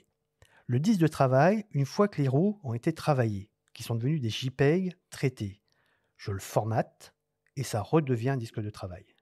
Donc, pour être bien clair, un disque qui va être plus ou moins nomade, puisque c'est un petit disque, que je peux amener soit avec moi dès que j'ai transféré mes données. Donc, je choisis mes images, je les mets sur ce petit disque-là, je prends ma tablette, je commence, ce que je disais tout à l'heure, à travailler mes images avec Lightroom Mobile, ce qui fait qu'elles sont traitées. Après, je les récupère dans mon Lightroom puisqu'elles sont déjà sur le cloud d'Adobe. Une fois que j'ai fait ça et que mes JPEG, mes RAW sont transformés en JPEG, je les mets dans un disque dur de 6 Teraoctets. Et ce disque dur de 6 Teraoctets est redondant et se retrouve sur un autre disque. Et c'est ce disque-là, effectivement, dont on parlait tout à l'heure, qui va se déplacer et qui va aller ailleurs quand je vais partir de chez moi. Tu ne laisses pas 2 disques au même endroit. Non. Et toi, Marie, rappelle-nous un petit peu comment tu procèdes. Donc je n'ai pas de... je travaille directement sur un disque dur, en fait. Ouais, toi, tu passes pas par l'étape disque Voilà, de travail. Exactement. Je travaille directement sur un disque dur et je copie sur un autre disque dur. Et donc, il me faudrait maintenant, effectivement, délocaliser un troisième... Voilà, troisième disque sur lequel je suis en train de travailler. Oui, mais c'est chouette. Non, mais tout ça, c'est vachement... Ça illustre à quel point on est différents et on a des approches différentes par rapport au fameux flux de travail. Hein. Et oui, donc, et puis tout ça peut s'améliorer. Il faut trouver le juste équilibre entre investissement économique, complexité, contrainte et sécurité. Voilà, tout le monde n'a pas les mêmes besoins ou possibilités à ce niveau-là. Mais tu l'as vu en fait dans les différentes capsules que tu as fait. Stéphane n'utilise pas du tout ce système-là. Olivier est plus proche de ce que je fais, avec effectivement un disque SSD de travail sur lequel il va tout de suite bosser rapidement sur ses fichiers. Je crois que Raphaël ne fait pas ça non plus. Toi, Marie, non plus. Non, mais en fait, donc c'est pas idéal. C'est pas tout à fait la même pratique. Je n'ai pas de clients où je dois donner des résultats très rapides. Je peux attendre d'être rentré chez moi pour traiter mes photos. C'est complètement différent. Hein. Et j'ai pas de vidéo non plus. Tellement peu que ça compte plus, la rapidité. Sébastien, pourquoi un système RAID apporte encore plus de sécurité à un workflow? Ça apporte de la sécurité parce que justement, tu vas t'assurer automatiquement que ce que tu fais sur le disque A est exactement la même chose que sur le disque B. Donc, tu assures le coup. Et enfin, pour terminer, comment est-ce que vous voyez l'avenir de la sauvegarde, Sébastien? En fait, moi, le rêve, ça serait qu'on augmente, que les SSD baissent, qu'on augmente leur capacité et qu'on soit uniquement SSD. En fait, j'ai pas trop peur de la disparition des disques durs, mais le fait d'être mécanique peut être une source de panne. Tu en parlais, Benjamin, au tout début de l'émission. Ça peut être un risque. Mais on a vu aussi au cours de la discussion que le SSD, c'est aussi un risque. Donc en fait, il n'y a pas l'avenir. Moi, non, j'ai pas. Effectivement, le SSD, parce que je trouve ça plus rapide, c'est de la mémoire flash, et si c'est bien entretenu, il n'y a pas de souci. Mais c'est une question difficile, en fait. Merci beaucoup pour toutes ces explications.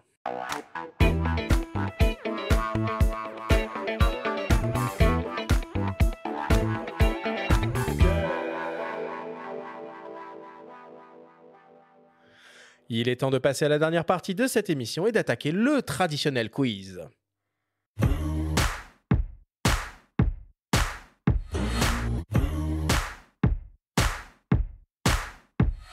Marie-Sébastien, le principe du quiz est très simple. Nous avons reçu des questions de la part de nos auditeurs qu'ils vous ont posées via notre compte Instagram. Nous en avons sélectionné quelques-unes et vous allez avoir seulement 30 secondes et pas une de plus pour tenter d'y répondre le plus clairement possible. Avez-vous bien compris la consigne? Oui, parfaitement. Oui. Première question pour toi, Sébastien, qui nous vient de P. Bernardon. Avec les solutions sur le cloud, est-ce qu'il est encore nécessaire d'utiliser des disques externes? Alors, je dirais oui et non.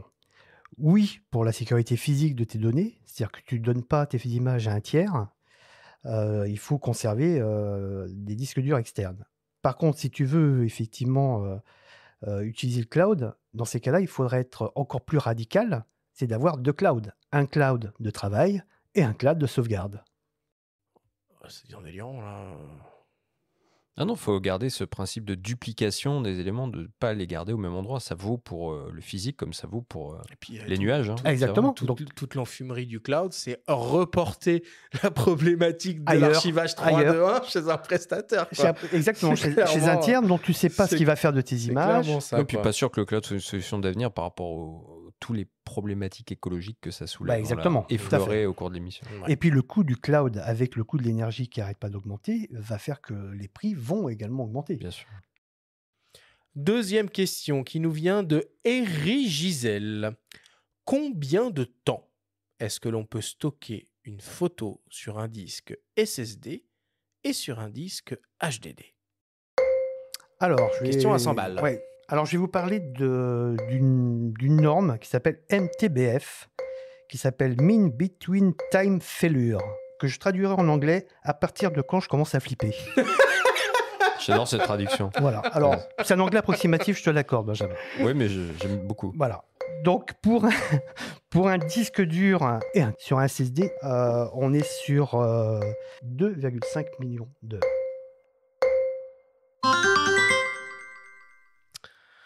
Troisième question qui nous vient de Voodoo Child 46. Selon toi, quelle est la meilleure nomenclature pour archiver ces fichiers dans la durée et pouvoir les retrouver rapidement? Donc, toutes mes images s'appellent, on va prendre un exemple, 2023, l'année, suivi du mois, 2023-08, suivi du jour, 2023-08-17, underscore, l'endroit où j'ai fait la photo, je ne vais pas dire Pays-Bas, suivi du nom du client s'il y a un nom de client, ou s'il y a le nom de quelqu'un qui m'accompagnait. C'est tout.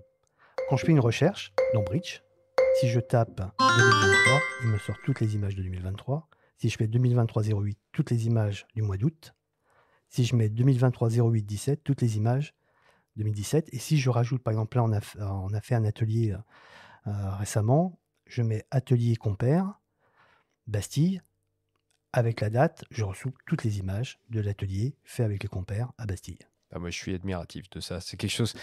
Je suis absolument incapable de faire ça. Mais j'aimerais. Ça te prend. Tu fais comment, que dalle. Arthur? Oui, mais... moi, c'est très simple. Attention, mes là, photos sont stockées en permanence sur la carte mémoire qui est dans mon appareil photo et ne sortent jamais ni de la carte ni de l'appareil photo. Comme ça, encore plus simple. Quand elle sera pleine, j'imprime tout, je formate et on recommence. Mais tout le monde n'est pas obligé de faire comme moi.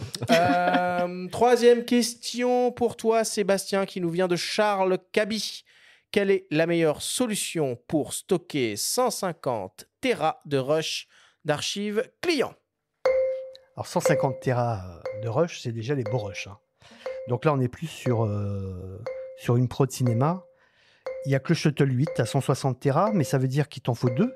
Parce que si tu veux faire une sauvegarde de tes 160 Tera, il te faut un deuxième, ce qui te fait un budget à peu près de 9000 €. C'est une grosse prod. 160 Tera, enfin 150 Tera, c'est vraiment une grosse production.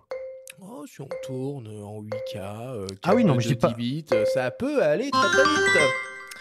Ok, pour terminer, une question de mes soins, une question qui tue.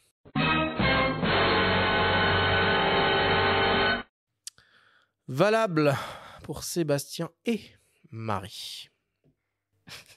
À choisir un HDD de 32 Tera ou 8 SSD de 4 Tera pour archiver vos photos dans la durée. Sans parler de prix. Est-ce que j'ai parlé du prix? Non, je sais. On parle jamais d'argent. Moi, j'en prendrais qu'un parce que c'est plus simple. Moi, tu ne sortiras pas de sa boîte. Pire que ça, il risquerait de l'offrir.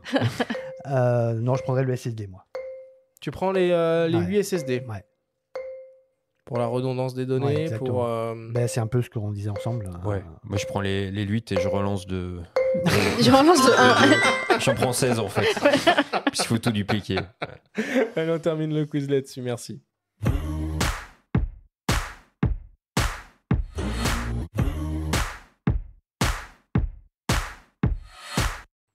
Nous voilà désormais à la fin de cette émission. Marie-Sébastien, c'était un plaisir de vous avoir avec nous à nos micros. Vos actualités respectives en ce moment, Sébastien, pour commencer. Toujours avec les compères, on a organisé samedi dernier un atelier qui s'est super bien passé. On a fait ça sur le toit de l'Opéra Bastille. Vous aimez bien les toits, j'ai remarqué. Alors quand même. Vous êtes très toit. Hein. Ouais, on est très toit parce qu'on aime bien Paris et il n'y a rien de plus beau que Paris vu qu'un toit. Ouais. Franchement. Et donc on était 16 et voilà, on a partagé nos connaissances avec Baptiste et Frédéric. Et puis tout le monde a été content. Et puis voilà. Après, dans la boutique, on va continuer à faire des offres avec les différents partenaires avec qui on travaille. Est-ce que tu as des X100? Est-ce que tu as précommandé ton X100 chez Sélection Photo Vidéo, le magasin qui vous... Alors, on ne parle pas du X100S ou du X100T, hein, on parle du X106. Mais en fait, je pense que maintenant, il faut qu'on l'appelle X100 tout court. Parce que maintenant, il n'y en a plus qu'un. Non, en fait, ça va être un produit qui va être livré par Simonie, par Fuji, et puis on livrera tout le monde. Maintenant, c'est combien de temps entre le moment où tu passes la commande? En fait, la question, c'est que, évidemment... on va livrer les produits. Mais les gens te posent la question, oui, mais quand? Pour quelle année? Voilà, et ça, très sincèrement, il n'y a que Fuji qui pourrait répondre. Et je ne suis même pas sûr que Fuji France puisse répondre. Ouais, c'est pas sûr non plus, ça. Ouais. Ok, en tout cas, merci Sébastien. C'était un plaisir de t'avoir de nouveau avec nous pour parler sauvegarde. Merci à vous.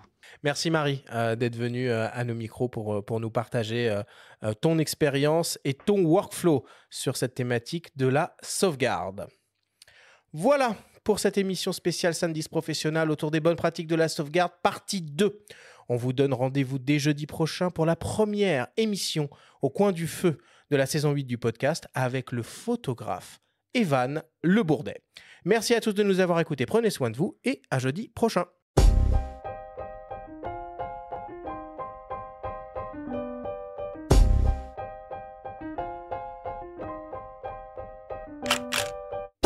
C'était Faut pas pousser les ISO, le podcast entièrement dédié à l'image pour tous les passionnés de photos et de vidéos. Toutes les semaines, retrouvez Arthur Azoulay, Benjamin Favier et leurs invités pour parler de sujets matos, techniques et inspiration. Abonnez-vous à notre chaîne et retrouvez l'intégralité de nos émissions depuis toutes les plateformes d'écoute comme Spotify, Apple Podcasts, Google Podcasts, Deezer, Amazon Music et YouTube. Rendez-vous jeudi prochain pour un nouvel épisode. D'ici là, faites de la photo et n'oubliez pas, faut pas pousser les ISO.